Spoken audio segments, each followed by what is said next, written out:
All right, we just brought on a live recording. So we're live on the broadcast? Yep, so I'm going to get started with the broadcast here now. All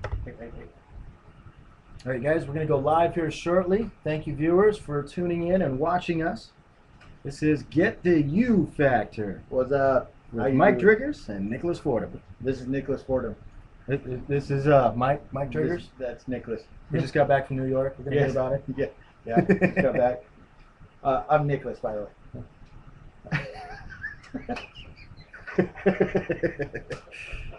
All right. And you got 30 seconds. Okay. A little bit of both.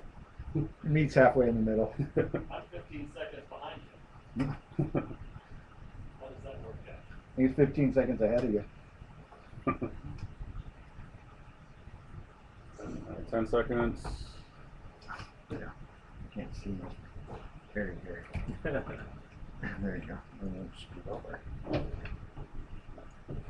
Welcome to Get the You Factor with Mike Driggers and Nicholas Fordham. What is it that holds you from achieving greatness? Does greatness just come to those that are struck by lightning or have just hit that lucky streak? What really does make people achieve everything they want out of life? These questions span across the globe as millions of people settle into their life thinking that they don't have what it takes to truly get what they want out of life.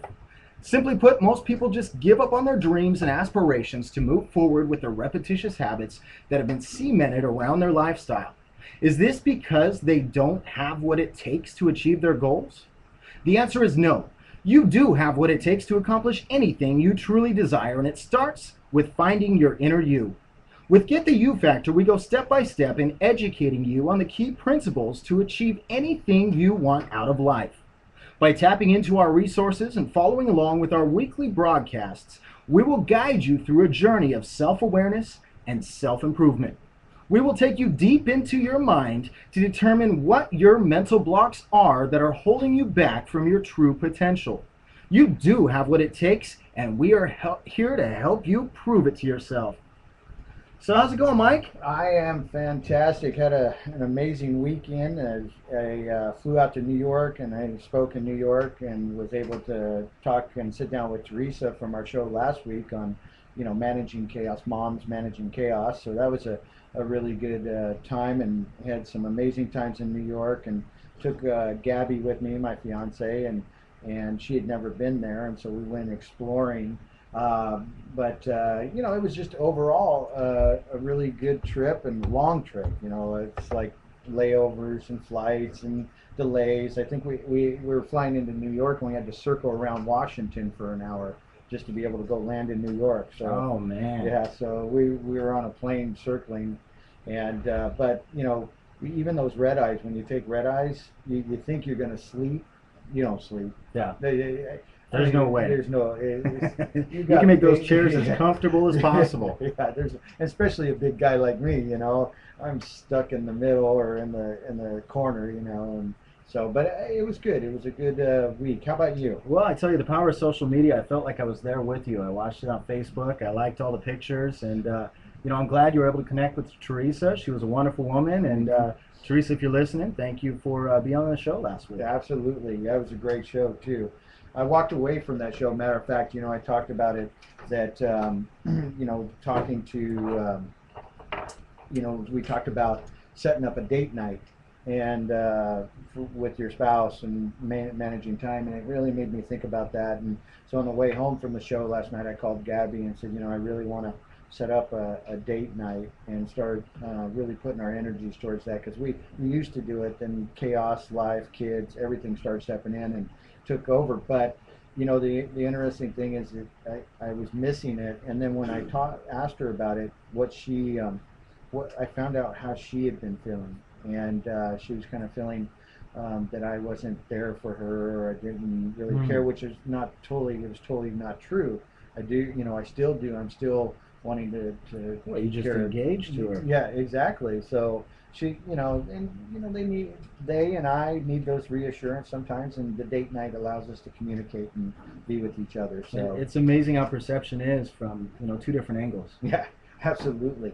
You may be thinking one thing and it's a totally different story on the other end. So, absolutely. Well, as you guys know, every time we start the show, we do a positive affirmation. And this is from the book Mastering of the Mindset, The Power of Affirmations by Mr. Mike Driggers, to my right.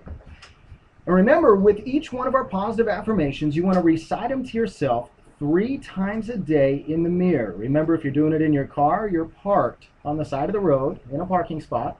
Look in the mirror, say the positive affirmation, do it in the bathroom, do it throughout the day, throughout the entire week until the next live broadcast of our show. Remember, we always broadcast 4 o'clock p.m. Pacific Standard Time on Tuesdays. This is a weekly show. And if you want to listen to us, go ahead and go on to onetalknetwork.com. We play throughout the entire week, the pre-recorded shows. But the Tuesdays is the live show that gets recorded on onetalknetwork.com, part of One Music Network. Today's affirmation is, are you ready? I'm ready. How about our Webland people? Are they ready? They're out there? They're ready. They can see us. All right, let's go. They see the back of our heads. we look pretty good from behind. All right, the affirmation is, I am surrounded by love and encouragement. Again, I am surrounded by love and encouragement. Everywhere I go, I feel approval radiating towards me. I make choices that I am proud of, and if I ever feel uncertain about myself or my decisions, I remember that all the love I need is there for me. I am surrounded by love and encouragement. Each day, my family shows me that they love me. They hug me to say hello or goodbye. My partner asks how my day was. My children are excited to see me when I get home. I know that my family loves and approves of me. At work, I feel encouraged by those around me. I watch for signs of their approval.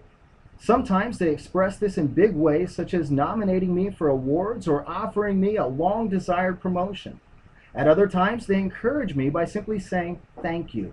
Their gratitude lets me know that what I do matters. And if I ever feel down, I remind myself that I am a valuable person and that my actions have positive effects. I call to mind all of my past successes, and I make sure to extend myself the same love and encouragement that I endeavor to give others. After all, love is a verb, an action. To really care for others, I have to first love myself. Today, I know that I'm surrounded by love and encouragement. Everywhere I turn, I see signs that I am valued. These signs inspire me each day to re-educate myself in acting lovingly towards myself. Great, and that's a great topic for today. But one of the things that we always do with the affirmations is we want you to walk away with some self-reflection questions, and we always have 3 questions, and we also want you to live by the day with a quote. And today's self-reflection questions is, number 1, when am I most aware of the love and encouragement that surrounds me? I want you to think about that. Again, when am I most aware of the love and encouragement that surrounds me? Number 2, when could I use more approval? In your life, that's a big one. When can I use more approval? Number 3, in these situations, in what ways can I show myself love? Again, in these situations, in what ways can I show myself love? And now the quote for the day we want you to live by is, to be, to the world, you may be just one person, but to one person, you may be the world. That's a powerful quote, and it's by Brandy Snyder, and I think about that once in a while. You may, to someone out there, something you say or do gives that person that encouragement and love, and you can mean the world to that one person, right? And that's their whole world is about you and catering to you. Which then, what's interesting is today's show, we're going to be talking about managing your anger like a pro and enjoying happier relationships. One of the things that does come up in society and even for ourselves is anger. Every once in a while, people have different levels of anger, and sometimes it's okay to be mad, but it's what you do with that anger afterwards and how you handle it. And I know last couple of weeks you've been going through some character building experiences. Why don't you Gotta share with the audience Oh what's yeah, happened to you. I've had 2 laptops stolen and my cell phone, all in the last 2 weeks. So it's definitely been character building, and I think this is a great show because I think everyone in the human race deals with anger management. Absolutely. I don't think there's anybody out there that doesn't, and it's just a matter of who handles it differently. Yeah, I mean, how you handle it, and then is it getting escalated, and are you escalating and not realizing it, and how do you deal with anger, and really, does anger come from that situation, or is it a different source? And I would assume that 99% of the time it comes from a different source, and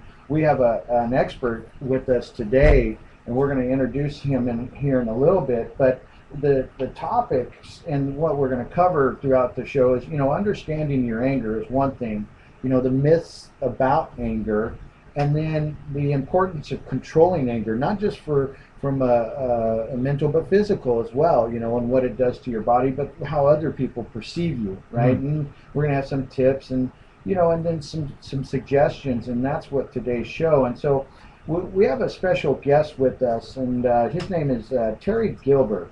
Now, Terry Gilbert's been teaching for over 14 years in the public school sector. He retired early to follow his desire to help people manage and cope with their anger. Mr. Gilbert is a certified anger management facilitator through Anderson and Anderson. He's also is certified as a domestic violence batters and treatment facilitator, where currently the counties that he works for, and he's certified domestic violence programs, is in Modesto, Merced, Mariposa, and Fresno counties. In addition, Terry is involved in other educational programs and is employed by the Los Rios Community College District, where he achieved another goal of teaching at the community college level, becoming involved with writing life skill materials, and has a current book being published on that subject. He teaches and develops curriculum for the the Sacramento County Sheriff's Department for ongoing life skills and pre-employment classes for advancement of work release clients. He also is involved in various programs with Grant Joint Union High School District and Transitional Living. Recently, Mr. Gilbert has also elected to the American Anger Management Board of Directors, the AAMPA. Terry has a cross-culture language academic development educational degree and has completed courses on drug abuse, psychology of a marriage, introduction to psychology, as well as other extensive trainings and various workshops related to parenting, conflict resolution, law and ethics, emotional intelligence, just to name a few. With Mr. Gilbert's education and personal experience and hands-on training, he has become what I would consider the specialist in executive coaching and for both one-on-one and group sessions. His passion for life and compassion for people and families shine through all in his dedication to his work. Mr. Gilbert has just written a life skills manual for troubled teens, and let's look for that information here soon. So let's welcome to the call our friend, your friend, in our radio show here on Get the You Factor, Terry Gilbert. Terry, Welcome. welcome. Thank you, gentlemen. It's a pleasure to be here. So tell me, we were out there, talking and kind of just getting to know you and your background, and it was interesting, the story about how you got started. How does one get started in anger management, or at least how did you get started? I'd like the audience to hear how you got started. Okay, appreciate that. I don't know. I heard a lot of things you said there. I'm kind of tired with all the education I got. I'm telling you, this is quite a resume. The resume kept going on and on and on. 238 college units. If I just would have done them all in the right area, I'd probably, who knows what I'd be. Anyway, I really appreciate it.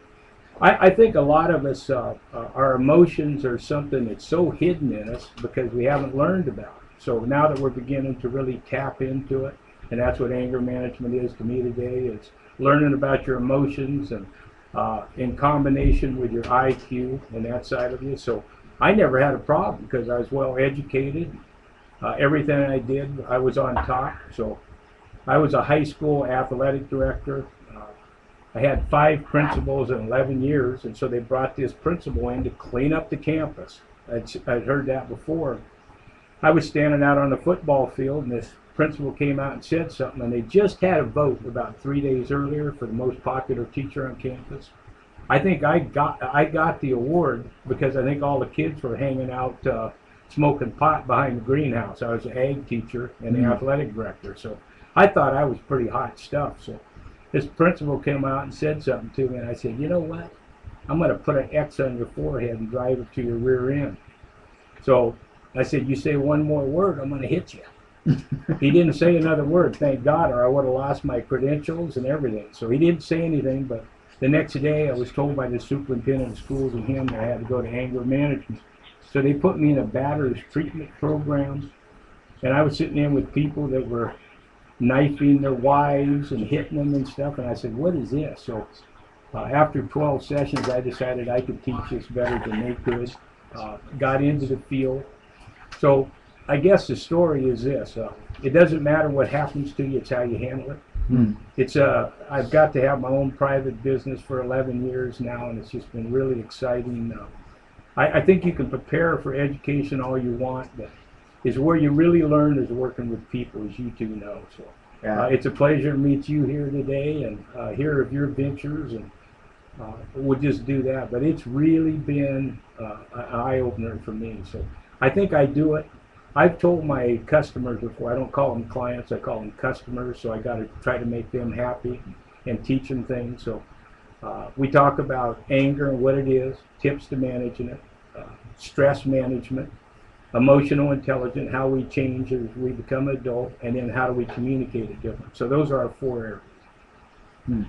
You know, there's a quote that I love, and it's by Buddha, and it says, holding on to anger is like grasping a hot coal with the intent of throwing it at someone else. You are the one who gets burned, right?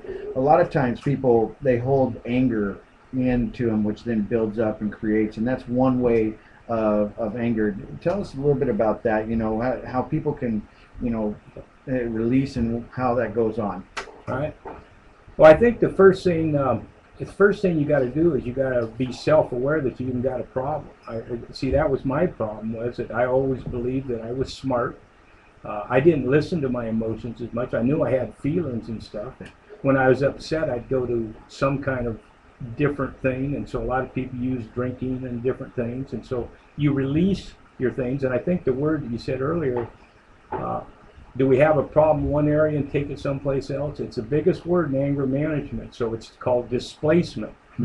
You get angry one place and then you take it over to another place and let it out on somebody. So here's somebody innocently that you're dealing with, and it's usually somebody you love, and so you take it out on them because you're uptight. But other people use drugs and other kind of substances to get out of it. So Yeah, because they don't know how to release it. they don't know how to release it. So Right. if you start to learn your brain, how it works a little bit, the hijack, and you start to deal with it. So self-awareness has got to be number 1. So you start to do that, and then you got to get control of your own emotions, number 2. Number 3 is motivation to change. Number 4 is empathy. I think you hit on that earlier. You got to have feelings for other people and understand them. Do you have to agree with them? No. But if you have understanding, you do pretty well. And the last one is how do you handle emotions in others? So kind of a neat deal. And if you do all 5 of those, you can become emotionally intelligent. But it takes some training, so education is the key to it in my mind. Well, you know what? We're going to go to break here right now, and here at One Talk Network and GettheYouFactor.com. But when we come back, let's talk about that emotional training and how we help people. I know that on my way back from New York, I had an incident, and I caught myself and realized afterwards, you know, what happened, and we'll share that story. But we're definitely looking forward to hearing more from Terry Gilbert and his expertise and how to, you know, train the mind to control the anger. So with that, we'll talk to you here as soon as we get back. You're a natural. You're a rock star. We're still on live too. I'm not going too fast. Oh, No, you're you're perfect. Perfect. Okay, You liking it? Picking it up, yeah. Yeah. Once I get loose, watch out. Here we go. I'll keep. Time I'm to trying go. to keep up with you two. You're very good. Thank you. I appreciate Oh, it. you, make me you feel should have seen my first show here. I still have marks where my chin, I was like dropping it, hitting it everywhere. I couldn't speak, stumbling, right? Because you're always talking this way. Looking. So move it over. Just sorry. Joe, here's an angle. I guess that makes a difference. It's pretty good though. It's pretty good. I just Because I'm always like this. yeah. Leaning Yeah, over. it's good. It registers well right here on the screen. Yeah, we're good. They're at the live on the web. Say hi, Bill, to everybody. Hello, That's everyone. the way behind you. Camera's that way. Oh, yeah. See their head. Well, they just seen the best part of you. Hope everybody's having a great day. I know it's been it's a warm day here in Sacramento. Whew. Yeah, it is. Someone brought on the heat. Oh yeah, it was 90, 95. Yeah. That's crazy. Yeah. But that was a big change coming from New York back to here. Yeah. Well, the first day we had overcast and some slight sprinkles, and then we had a little rain, and then it was just a bright, beautiful day. Like I mean, it was just on, and so yeah, it was. We had fun. New York's beautiful. Yeah, went to Times Square, did a lot of cool things. It's a good place to go and gauge. Yeah, Oh, yeah. I used to live Expensive there when I was a little kid. Oh, really? Yeah. Yeah, I lived in the Bronx till I was 6. Wow. So I was pretty much raised out here. Last time I was there, I was 8. So I know a lot's changed. There was a lot of really good people. I spoke out there, did some training, and you know, for the real estate program that I do, and so we just met some amazing people, really good quality people, and then got a chance to meet Teresa from the last show. Cool. So yeah, she Did you meet her? No, I was here when they did the show then, like on the. yeah she called called in. in. She Oh, called okay. in. That's So, how. yeah, so we can do call-ins too. You know, here soon in the future we'll probably do some live call-ins once we Yeah, build up. Yeah, questions are always fun. work Yeah. it up to Skype too, and Yeah. live video lines. Yeah. How much longer? 1 minute and 4 seconds. 1 minute, 4 All seconds. right, guys, we'll be back in 1 minute. And 4 seconds. Hey, I resemble that remark.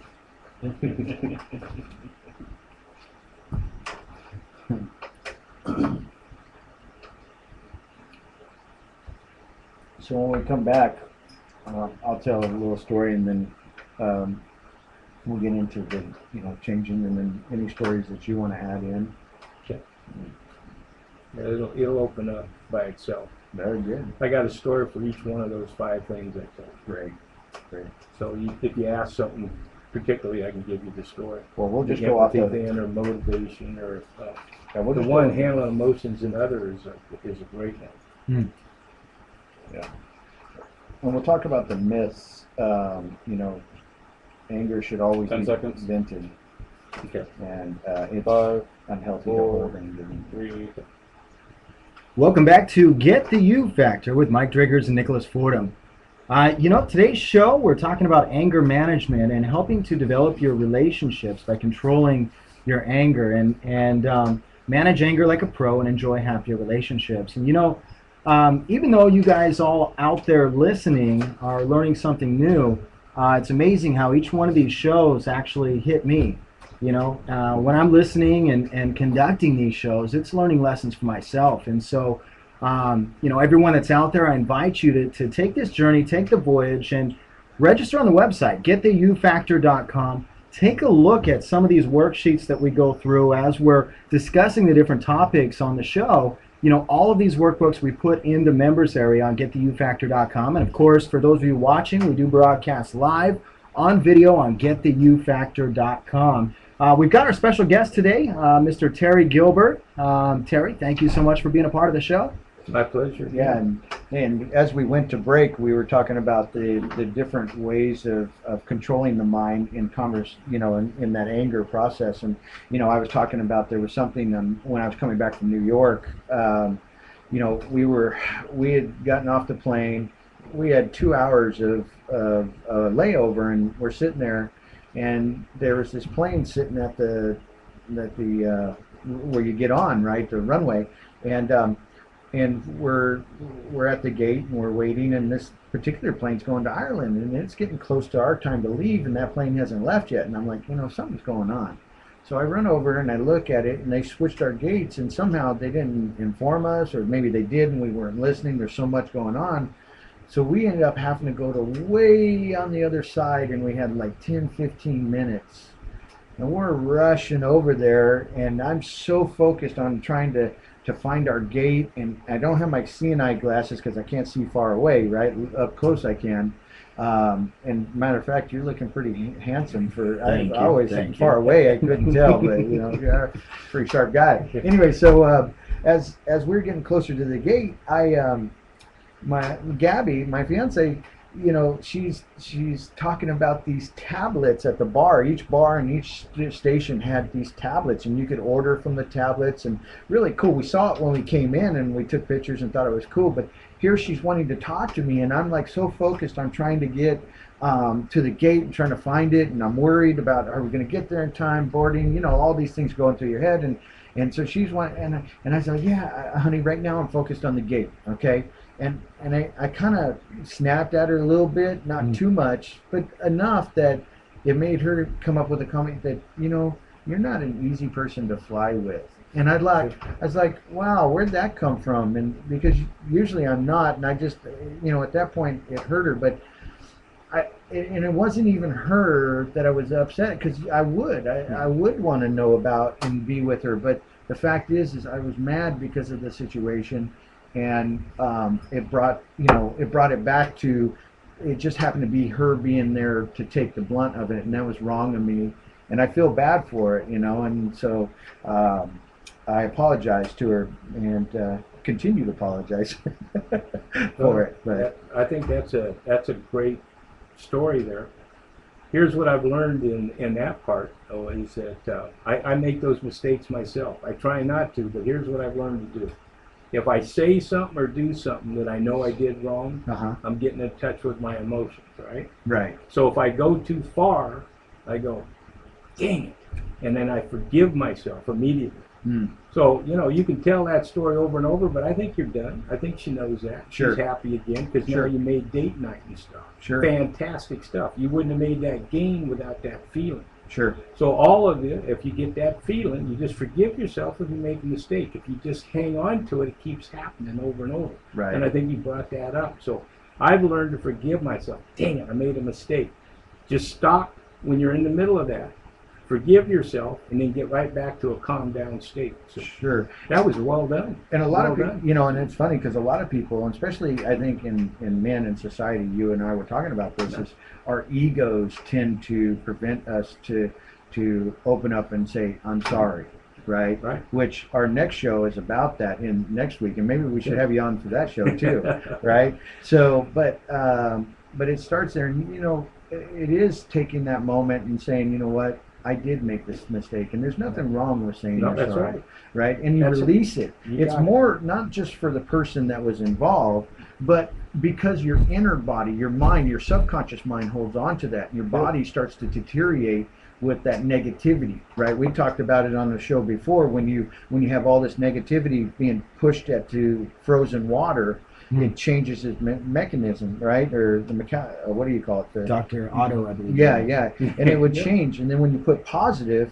it changed it to a very beautiful snowflakes and so on. So that negativity is in our body, which then just breaks down the water. I like how you said to forgive yourself after it. I've been very self-destructive in relationships. I find myself getting angry over something very small, very minimal. And I get angry, and then I say something I shouldn't have said, and then I continue to push it further because I didn't stop it. And it's like I'm standing in the corner watching myself get angrier and angrier and angrier, but I don't stop myself, forgive myself, and then look at myself and see what I'm doing. Very good. Well, the second part that I talked about, handling your own emotions first, I can tell you the story behind that. Sure. Down at Stanford University, they did this test with 4-year-olds. So Stanford University, it's where I should have taught if I would have put all my stuff in the right area. I love that university. a couple of my students who went there. So I've fallen in love with Stanford. So this study came out of Stanford, so I just perked up, and I've never forgotten.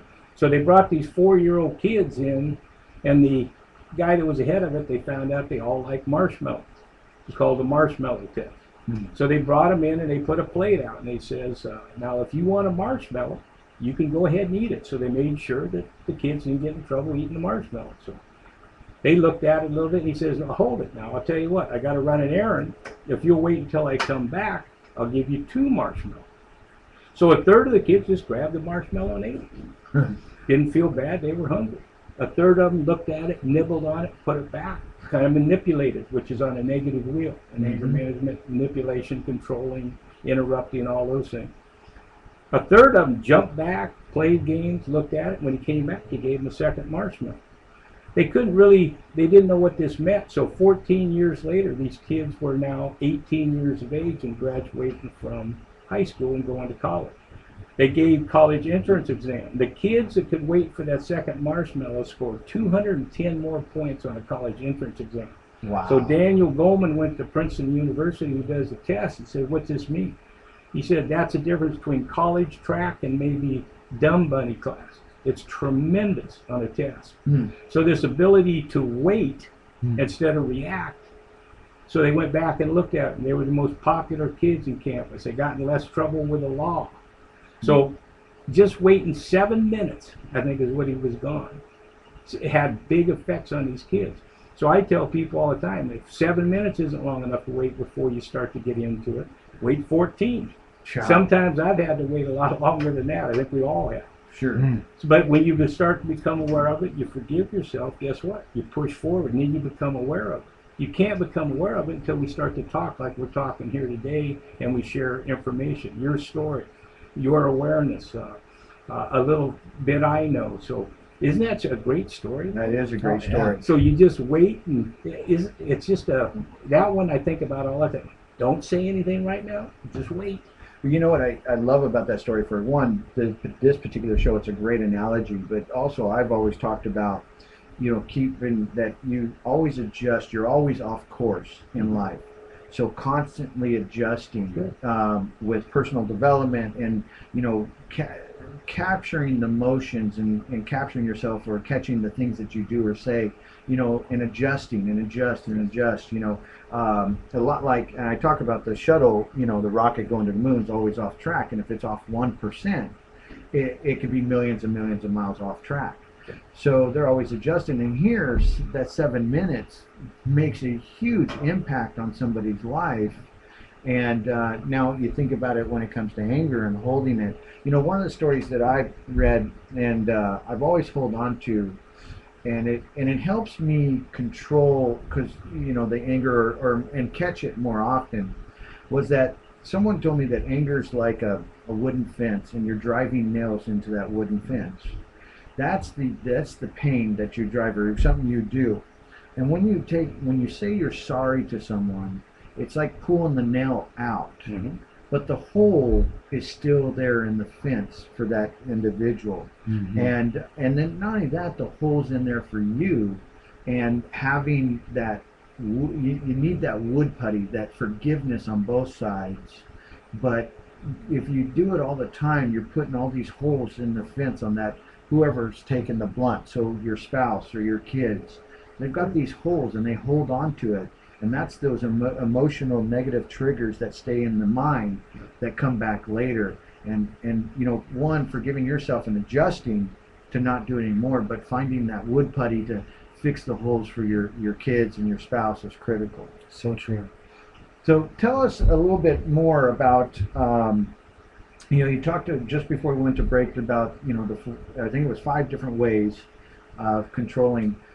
We talked about the first one, but tell us a little bit more and break down each one of those and for our audience. All right, well, there's a whole bunch of different ways to go on that. That's really under the category of emotional intelligence, those 5 things. Okay. So we can go back to the start, what anger is, and so you've hit on it a bunch.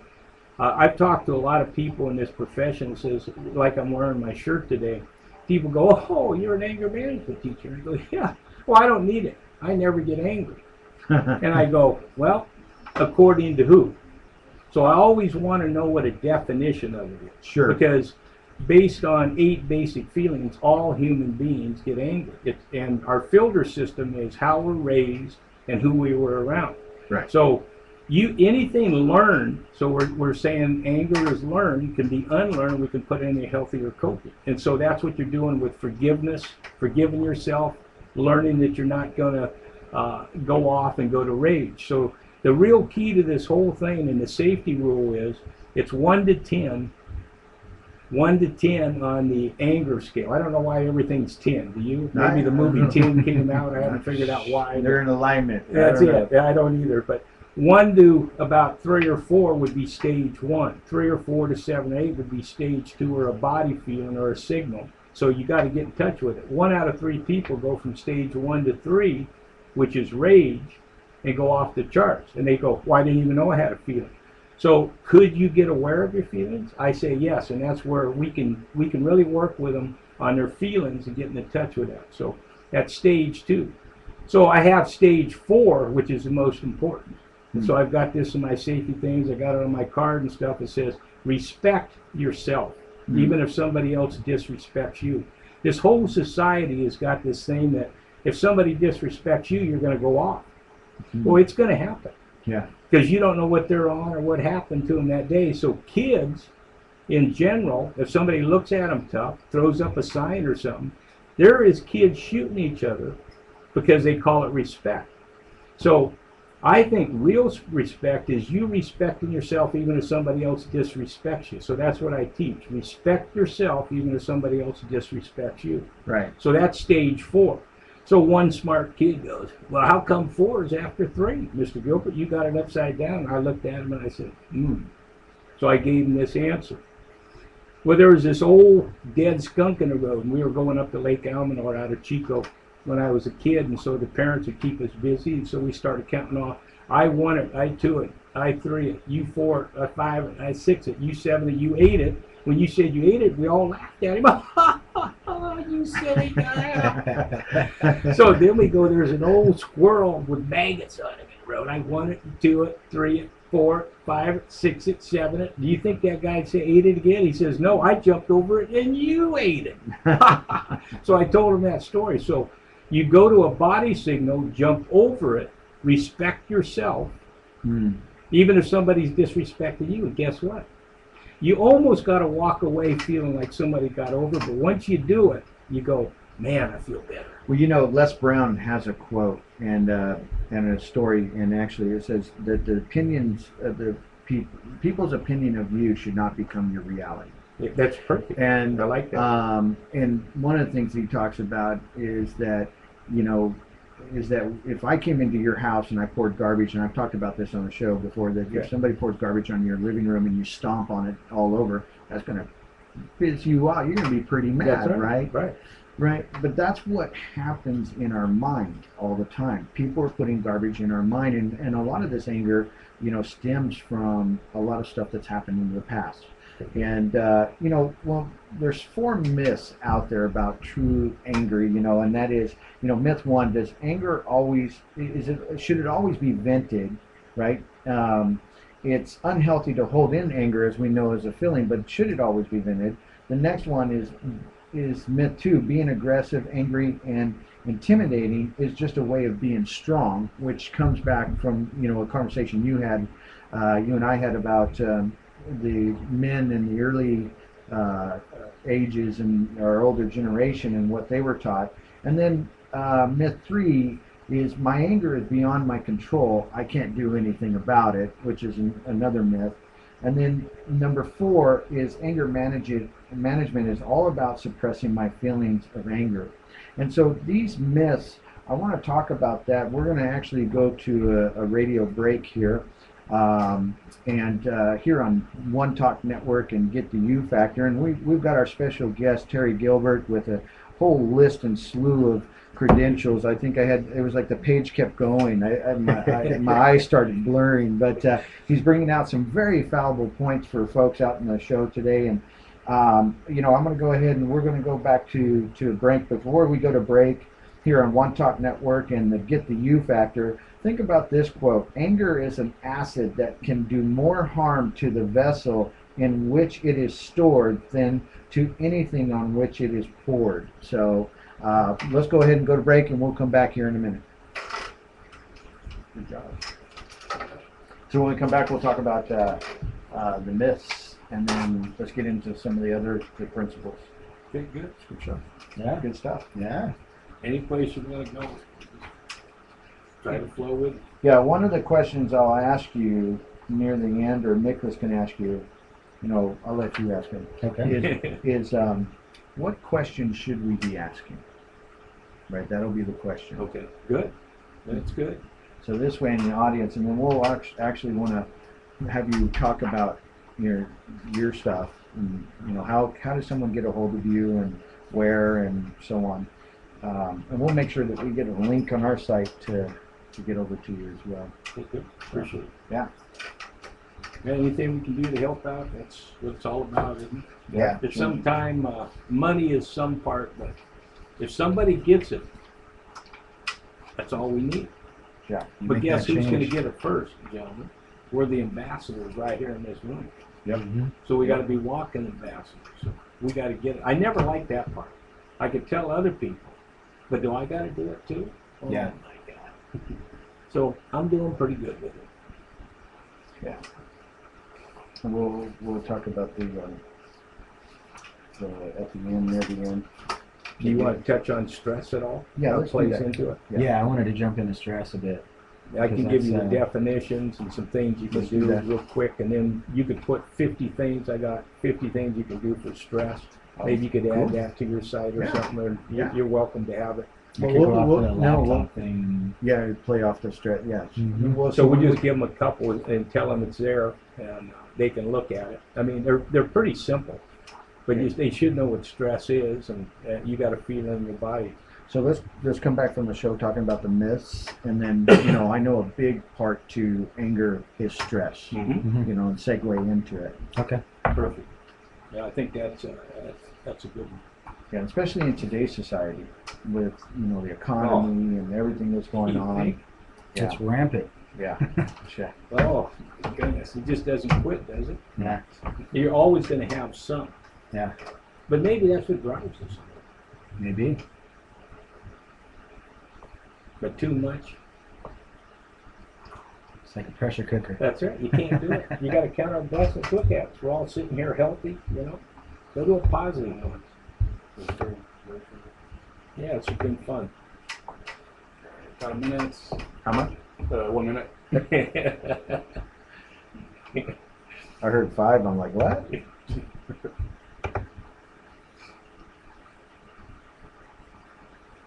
Now, are you running something during that time? Yeah, there's commercials that are like automatically playing, and then it goes into a bumper like reintroducing the show, and then once that stops, the mic goes on, and then I turn like all the automation system on, so you guys could talk. Oh, we all like commercials so much. Oh yeah. But that probably helps pay the bill. Exactly. We usually set up like affiliate type programs where, and then we run the commercials, so anything that goes through in sales, we get a percentage, and then that helps pay for the show. Yeah, good deal. 10 seconds.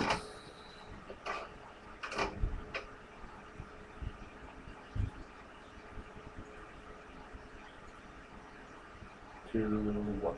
Welcome back to Get the You Factor with Mike Driggers and Nicholas Fordham. Today we're talking about anger management, and just before we left it away from the show, we talked about a few myths in anger management. So, Mike, tell us a little bit about the facts behind those myths. We talked about that there's really 4 myths, and one of them is should anger be vented, right? Or is it something that you control and then discuss later? What do you feel about that particular myth? All right. Well, it kind of goes back to the story we talked about, the marshmallow. So Yeah. if you're up around 7, 8 to 10, should you be venting your anger at that time? Never. That's called rage and out of control. All I ever teach is you can have anger. It's perfectly okay. You might have a feeling, but you got to wait and go down before you deal with it. Sure. So Be you calm. can always talk about it. You got to resolve issues, is what you're saying. Resolve issues, but never when you're enraged and out of control. And every one of us has seen somebody enraged and out of control, either on the road, work, Yeah. home. It's just not. It's just not appropriate. So all I ever teach is never flip. Yeah. If you never flip, you got this thing down. So you got to understand the stages. Jump over it, respect yourself, and you'll always have it. So I've given you enough tools there to understand that that kind of answers itself. But yeah, you have to talk about issues and resolve them, like you did with your little sweetheart. Sure. Let's have a date night. It got you back to saying, now I got to do something positive, and look what you've done. You've turned something negative into a positive. Sure. So we're all going to go through those. So it's not a question of going through them, because other people might put them on us. It's how we resolve it. Right, That's how we EQ, handle or Right. emotional intelligence. So I think everybody's getting better, and education is the key. So that's So a little bit on that. the other part of the method that is being aggressive, angry, and intimidating is just a way of being strong. Like when people get met off, they got to flare up like a peacock, I always say, right? I mean, and they're thinking that more likely people are going to respect them. Wouldn't you agree that that's probably not the best? That's a myth, obviously, that you don't. No. It's not the way to handle it. Yeah, we got a couple wheels in anger management that I learned. In intimidation, I don't know where intimidation is ever put on a positive wheel. So any kind of intimidation is never good. So we try to get away with that with different ways of handling things, being assertive in your communication and those kind of things. So, Sure. yeah, that's a big myth there. Well, and another one is that my anger is beyond my control. You know, people come to the sense that you know they can't control anger, which is not true. No. And a lot of times, if you drive it to the root, you can really quickly solve that problem or get rid of it. You know, a lot of people hold on to this negativity. It could have come from childhood. Okay. So that's a big myth, and you can get rid of it. Isn't that correct? Well, I got to be a walking example. It's probably been almost 10 years since I've had a flip, and I probably get angry. I probably got angry on the way here. I got the wrong address, so I don't even. Got I thought frustrated. that was a test by you guys. Yeah. So now Yeah. I'm finding out that it was just. It was Bill Cook. He was testing you. Okay, good. Well, it was a good test because I was walking around knocking on doors and stuff. But you know what? I had fun. I Yeah. talked to a couple people. They knew I was lost, and they were just we laughed a little bit together, and it was fun. So you could take any situation and turn it around and do a positive, but they're going to come up. Sure. And so here you have to learn this. So if it's a learned behavior, so environment might play into it, stress might play into it. There's a lot of things that play into it. I'll tell you the one that I think that is hidden that nobody talks about is being tired. I didn't sleep good at night, so guess what's going to happen? Well, don't talk to me. Yeah. That's enough right now. You're I have to irritable. listen. So yeah, you get irritable. Right. So I've learned that sleep. It's so same with eating, I would think too, right? Eating, another one. It's like the Huge. Snickers commercial. Yeah, exactly, like the Snickers That's a commercial. great one. You know, and that's a good point right there. Is people are suppressing their feelings. You know, they're tired. They're you know, they haven't eaten. It's a suppressed feeling, Right. But then they unleash it on others. I think another big one that's suppressed, and you quickly mentioned it, is stress, right? And I know that Nicholas, you've had a lot of stress man. this week, and Yeah, that's what, a lot. I mean, what have you been experiencing? You know, based on a couple laptops stolen and hours and hours and hours and hours of work disappeared, you know, on top of the world around us always is the stress of the current economy, you know, and I'm sure almost everyone that's listening out there right now feels that exact same stress. And you know, you mentioned that a lot of times anger comes back to those you love the most, and you know, that's something that each and every one of us fight. And so what are some good things that we can do, whether it's meditation or I don't know what to do to really help to alleviate that and release it before you get back to the home front? All right, well, let's start at step one, and with that would be, let's give a definition. I always like that. That's a teacher in it. Okay. So stress is a mismatch of all the demands in your life versus your resources. When demands are ahead of resources, you walk around with this thing, scientists have called it fight or flight. You probably heard that terminology before. So that means Didn't you're understand uptight. it, but Yeah, so, well, I'm on the TV, but I'm telling you, you can see somebody uptight, can't you? Don't look at me, don't touch me, because there's so much going on. You have nothing to do with it, and they're ready to go at a drop. So Sure. I can recognize that across the room, and I just kind of stay away from it. I Sure. just go, I better just kind of give them some wide berth. Well, you know what? You can't give everybody wide berth. So stress is a mismatch of all your demands and resources. So you got to get your resources up. That's education and things, and get your demands down. So there's a lot of things. Simplify, simplify, simplify. Get rid of credit cards. Man, once I got that one, I'm telling you, I had a big break on that one. I used to have a contest to see how many I could get. I got one now. Just to fly around and stuff. I simplified things. So pay your bills on time. You know, take a walk. A brisk walk at night is just awesome, isn't it? And you think, boy, right then you're going to see a bird or something you wouldn't have paid attention to. So. And actually, I like walking. You know, I've tried. Look, I've been in the martial arts since I was real young, and I used to work out like 3 times a day. I was competitive kickboxer, and I got to the point where most professional athletes, believe it or not, are lazy. I mean, if you don't believe me, look at some of the retired athletes, right? They do it because that's their skill and they have to keep it up. But the reality is that you get to a point where you don't want to do, and I don't like working out, but I love taking walks, and it helps me meditate, right? And that's a good way, I think, also to relieve with stress is the walking. And workout does help for those that want to, I would assume. But what are some others? Okay. Well, I've got a list of 50 stress reducers. One of them that I really liked that I didn't pay much attention to was I had this customer that came in. He happened to be, I never say names on here, but he happened to be a high electrician at one of the centers around here in Sacramento. He came to me and I said, so we were teaching, and he says, you got to make a list. We went over this. He said, I know how to do that. And I said, well, why won't I make a list? So I've always put 20, 25 things on a list. He said, nope, we'll only put 5 things on there. If you do more, write it down and check it off yourself. Nobody else touch it. I do it so you feel like you accomplished something. And he says, only take one of them and switch it over to the next day. And I looked at him, and I kind of scratched my head, and it didn't really hit me at first.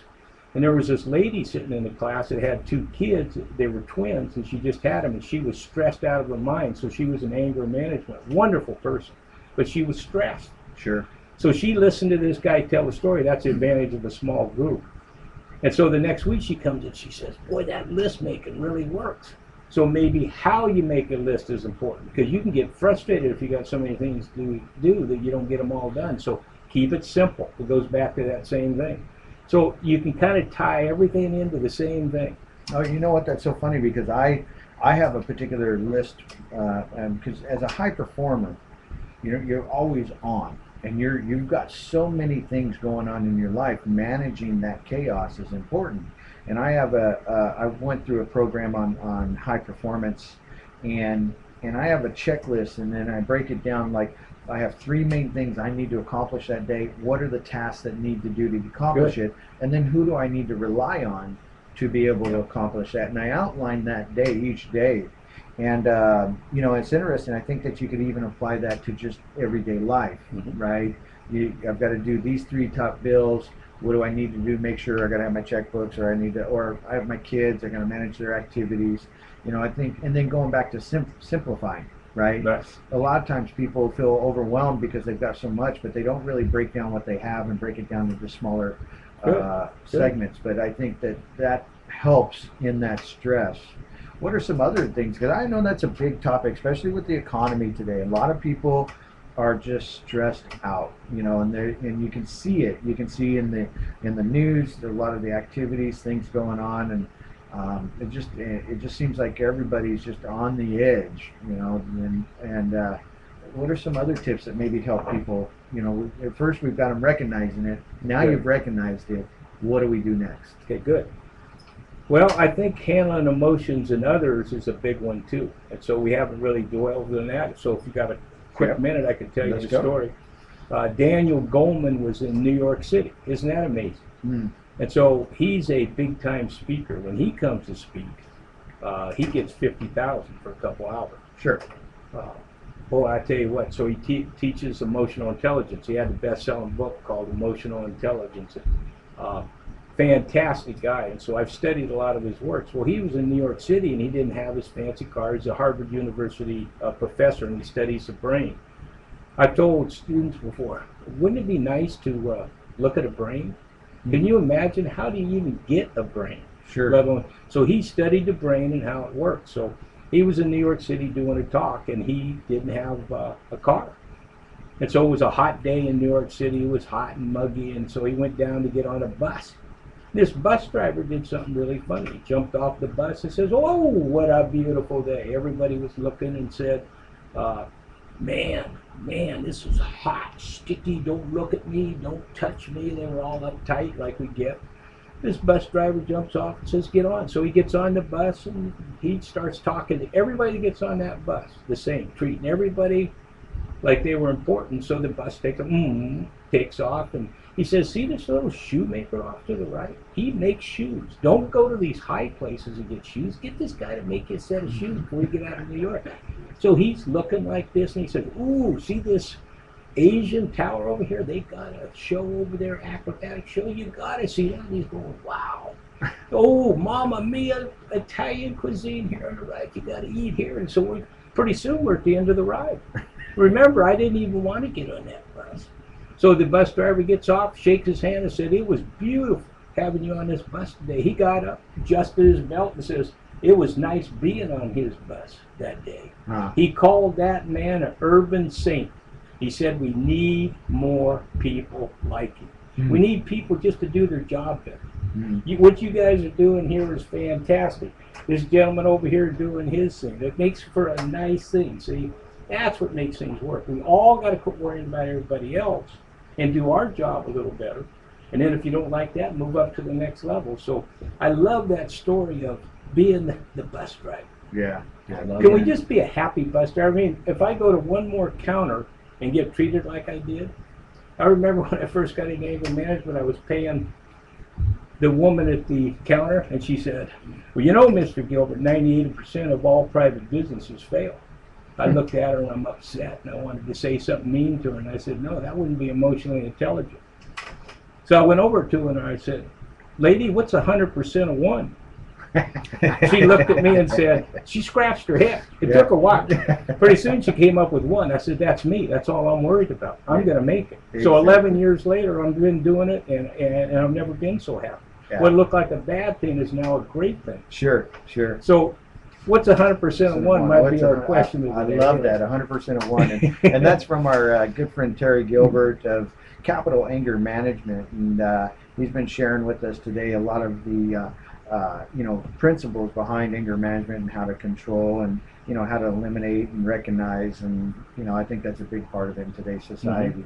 So, do you have any question that you want to? No, the only thing, we've only got a few minutes left, and I want to thank you for being on the show. But one, real quick question is what haven't we asked you?